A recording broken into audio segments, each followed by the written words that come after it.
Welcome to The Quill and the Quantum, the podcast where we explore the intersection of artificial intelligence and the art of writing.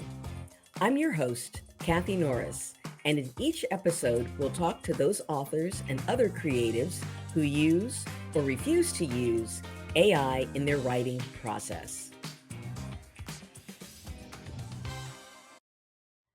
Today's guest is multi-talented author, blogger, and speaker, Cathay O Reta. Cathay, welcome to the program.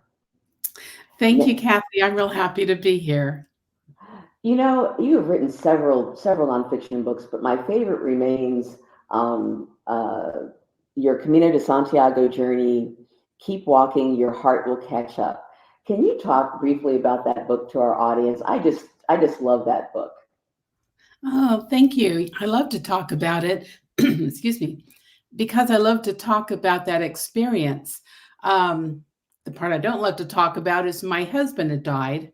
I was 64 years old, and I was wondering, what am I going to do with the next 30 years of my life?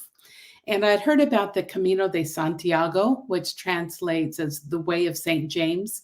It's in Spain, and it's a pilgrimage trail that people have been walking for thousands of years. And it really called to me. I just somehow knew in my heart, I have to go. I have to go walk. And I thought, well, that's great because it'll give me time to think and to plan out the next 30 years of my life without distractions. Because what do? You get up in the morning and you walk. You get to your hostel where you're staying and wash your clothes and rest and go to sleep and get up in the morning and walk. And it's a 483-mile trail across Spain.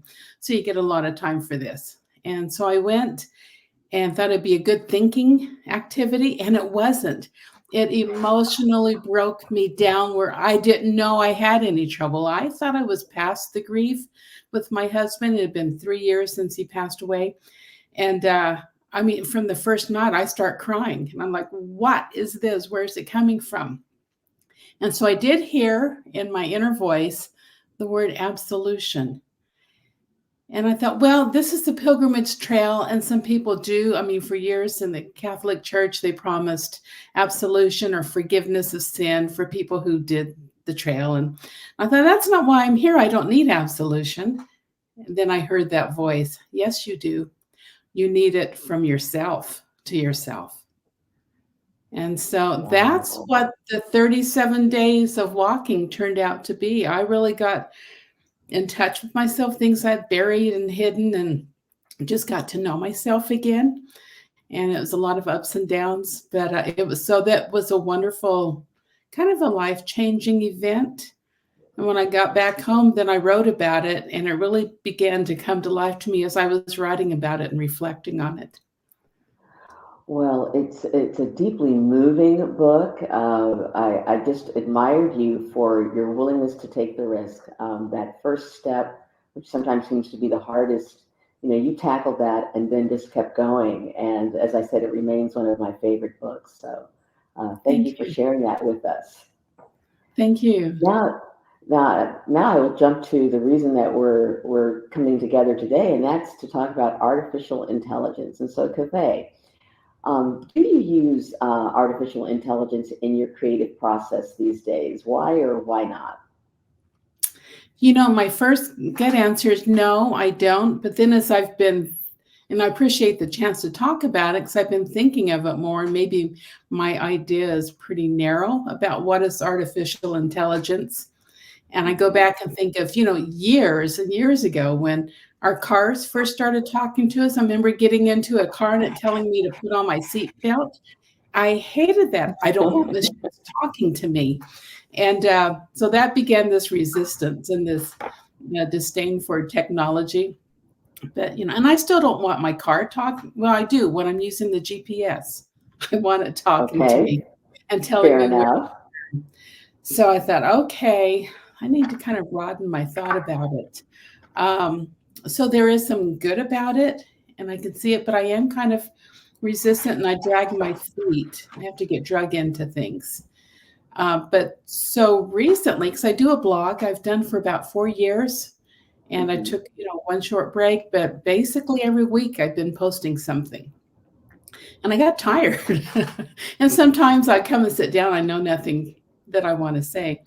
And so it occurred to me a few weeks ago, well, let me try out this AI. Let me go to Chat GPT. And I told it to write a blog for me. I did not even give it a topic, no parameters or nothing. And it came back with a pretty decent piece of work. I was amazed, and it's something, yeah. If I may, can I read just I have a Please paragraph of it, do. Please but I do. only used the one paragraph. So here's what it gave me. In the hustle and bustle of modern life, it's all too easy to get caught up in a whirlwind of stress, anxiety, and constant distractions. We find ourselves endlessly chasing after deadlines, juggling responsibilities, and seeking validation from external sources. In this chaotic dance, we often lose touch with the present moment and neglect the most important relationship of all, the one we have with ourselves. So it kind of made me happy and kind of made me angry that a It sounds machine. like it sounds like a real aha moment. That moment when you go, "Oh my goodness, this isn't half bad." Mm-hmm. I'm sorry to interrupt. Please keep going. No, but that's right. That's what I thought. Well, okay, it's not bad. I thought, well, then, so here's where I've come to been thinking about it. I've come to the place of thinking, but I don't want to get dependent on it. And I thought, what I like about writing and how it really energizes me is these moments of clarity and aha. And sometimes things, it just comes together, and it comes from the spirit, from me, kind of all mixing together. There are times I've gone back and read something I wrote maybe a year or two later, and I'm like, did I write that? Where did it come from? That's pretty good. Did I pick that up and plagiarize it from somewhere? Is that me? And I'll go back and yeah, and I got it that way. And that energizes me, and I love it. And I learn a lot when I'm writing, is where pieces come together. And I thought that's the sadness. If I would just go to AI and say, okay, give me something, it would. But then I lose that emotional connection. And I wonder if I'd lose that ability to think in those ways and do that creation. And I was thinking about like mathematics and the calculator. Mm-hmm. Some basic multiplication. Sometimes I have to double check it to see if I got it right in my mind. So sometimes I don't use a calculator because I want to keep my mind fresh and remember those tables, remember how to do the math without relying on something outside of me. And so I see AI could have that same effect where we stop using our own creative intuition. Oh, you speak to something I think that is. I've spoken with several authors on this podcast, and you have identified a common theme, which is the concern about the humanity of their craft. I'm going to share, and I don't know if I've shared before with you, the Authors Guild survey from last year. Of the writers who report using generative AI in their writing process, 47% said they use it as a grammar tool. 29% said they use it for brainstorming plot ideas and characters, 14% to structure or organize their drafts, and 26% for marketing. But only 7% said they use it to generate text. And so when I hear you say, and I love that you just threw a blind prompt out there, and it came back with something to start with, and I think that's a real, as I said, an aha moment when that occurs. Yeah, it is. And it, so I can see the use of it, but I think there's a real danger for it. And especially if you want to write and really write expressing yourself, then I think it's a real danger. I'd stay away from it. Well, one of my favorite authors was like, I don't want AI doing my job. It's my job to create. And I'm, it's easy. It's too easy to be lazy as it is, to let alone have AI go in there and do my work. And she said, AI, stay away from my job. I like that. I agree with it. That's good. Well, Let me add another thought to it, because I listened to Sure. this master class, which I signed up for, and with Malcolm Gladwell talking about Yes. writing. And I just love his works and what he's written, and his teaching is great. And so he has one lesson on research. And he says, let me quote here, it says, "What makes you love Google is why Google is not helpful, because it gives you an answer and then it's a dead end. Gives you the answer, then you're done. Then where else do you go with it?" And what Google does, think it's pulling from the internet what all these other people have said or written, and just regurgitating what's been out there. And that's what you get. So where's the fresh ideas? Where are you going to get fresh research? And then he goes on to talk about going to the library and using the library, and how librarians are trained to help you find information, and they can do that. And he talks about going to a book that's about the topic you're interested in, then seeing what's next to it, maybe a few books down, what else is kind of surrounding it. And then you can get a fuller picture of what it is you want to study and what you want to say. And that just really made sense to me. So again, Google's good when you need a quick answer, but if you really want to get into a topic or a theme, you have to use it carefully. Oh, I love that response from Malcolm Gladwell. It gives you an answer that's the solution and the problem at the same time, because it's a dead end. And that makes perfect sense to me. Mhm. And I have to admit, in my own writing, it's one thing to just ask for factual information. You know, in what year was this famous athlete born? You know, that's pretty straightforward data, and there's not a lot of ambiguity about it. It's a date. It's either true or false. Mhm. What was interesting was I was having problems with a short story and realized I had to change the plot. And I thought, wow, if I have to change the plot and come up with a new villain, who should it be? And I asked ChatGPT, who came up with some great options. I said, ChatGPT, give me three possible villains to replace the current villain after I'd uploaded the short story. And I was shocked at number one, how fast and how actually logical or possible the choices were. It was up to me to make it work, but yes, I could grow very lazy asking, I could spend more time generating prompts, the right prompts, than I could editing if I was to keep along that path. Mhm. I can see it could probably get pretty addictive. That's a great word. That's a great word. It is addictive. My goodness, it is addictive. Mhm. And so I it's will, I giving will. something to us, but it's taking something also. Maybe a Oh, short definitely. a quick fix on something, make it feel better. We got a quick answer, here we go. But in the long term, it's draining something else out of us that we don't even know it's going out of us. I don't And know. that You know, I'm is, making this up as I go. I'm sorry, say that again. Yes, I'm making this up as I go. Well, that's part of human creativity and interaction. You and I are interacting, our ideas are bouncing off one another. I'm taking away fresh insights from things that you say. This is a very human creative process. That's right. And that's where it comes together. The beginning of the exploration of finding the answer, not the end. You tell me, Kathy, it's addictive. I go, oh, Cathay is right. It's addictive. Why is addictive like alcohol? It's addictive like tobacco. It's addictive like a lot of other things.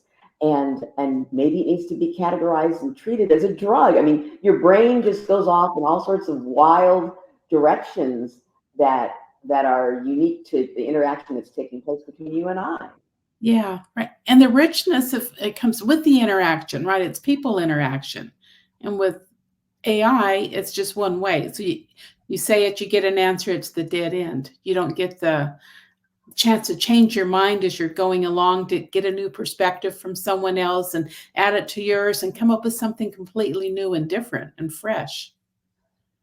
Well, I'm going to be thinking about the addictive nature of generative AI for a while after our podcast. And that's the other interesting thing about human creativity. It's not one and done. It's, you start with the germ of an idea, you go about your day, it's germinating in the back of your mind.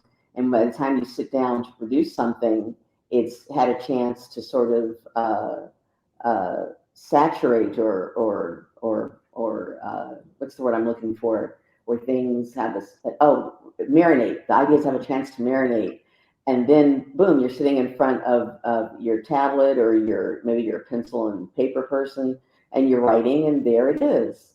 Fascinating. Yeah. And that's where I'm at now. I'm on project and I've got a couple chapters. I haven't been able to write, and I sit down and nothing comes. And I have this awareness like it's not right yet. There's something else going on my mind, or maybe other people I need to talk with. And when it's time to come together, it'll come together. And that's just the process and giving place for it. Though it would be tempting to go, well, let me go and see what Chat GPT has to tell me about it and get me a start. But I don't want to do that. Well, what I love about this cafe is when you and I spoke back in October, several months ago, and we were both sort of feeling our way with generative AI. I had just started the podcast, and we were. I remember saying, "Well, no, we don't use it."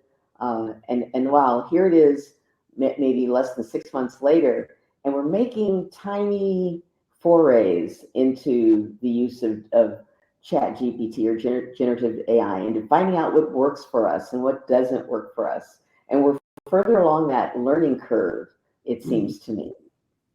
Yeah, I think so. Before, originally, I wouldn't even consider it. No. And then I would hear people talk about using it and start to think maybe I'm missing out, but that's not a good reason to use it either. It was only a few weeks back that I did that blog with it. And I just used that first paragraph. Then I went on in the blog to say, I didn't write that. AI did. Attribution is so important. You're hitting on something that's very key. I letting the reader know that you've used AI in if you have, and if so, in what capacity and to what extent. This whole idea of attribution is a hot topic in AI these days. Most That is, definitely. yeah. You have to own up to it. I don't know. How does that fit in there? That's awkward. Well, what's really awkward, I just recently acquired an agent, and as I was looking at the contract, there was a section on AI. And one of the requirements was that, or it was a bold statement that if I used generative AI or just AI to create any part of the novel, they might not be able to represent me for that. And that blew me away, because AI is so broad. It can be anything, like I said, from using it as a grammar check to to plotting and to actual writing the text. And to think that I would now have to track my writing to see, did I start with did I use AI in any part of this work? It's sort of overwhelming. It makes me want to go, I'm not going to use it at all. That's tough. It's work enough to keep track of people I'm quoting and get their permissions. And then, it's easier not to mess with it. It is, and what I'm thinking is Cathay, I'm thinking I'm going to in my ideal world, I'm going to be touching bases with you regularly every couple of months, 3 or 4 months or so, to see, if your opinions and your use of AI has changed, and we can compare notes. That'll be interesting. Be good to see. Yeah, because you're a beta user, as am I. So thank you very much for for your frank comments and thoughtful comments. Is there anything that you'd like to add? And by the way, how do people connect with you who've listened to this podcast? If they want to follow more or learn more about you and your work, what do they do? Okay, they can reach me on my website, and it's my name. So www.cathayreta, as it's on the screen, .com.